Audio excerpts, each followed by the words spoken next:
आळंदी इथल्या इंद्रायणी नदी प्रदूषण मुक्त करण्याकरता नागरिकांनी हातभार लावावा असं आवाहन पुण्याचे जिल्हाधिकारी जितेंद्र डुडी यांनी केलंय।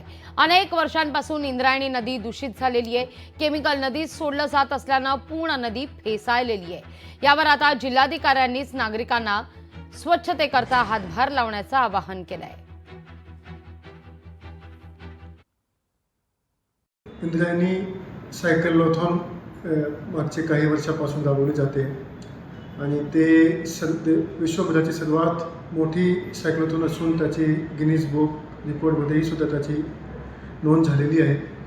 हा सायक्लोथॉनचा उद्देश हे पर्यावरणाबद्दल जनजागृती करणे आणि जे इंद्रायणी नदी आपली दूषित झालेली आहे प्रदूषणामुळे त्याला परत प्रदूषण फ्री करणे, त्यासाठी लोकांमध्ये जनजागृती करण्यासाठी राबवली जाते।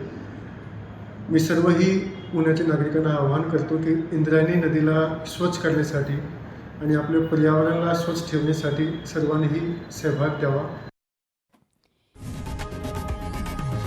लोकशाही मराठी ऐका, पहा, जागरूक रहा।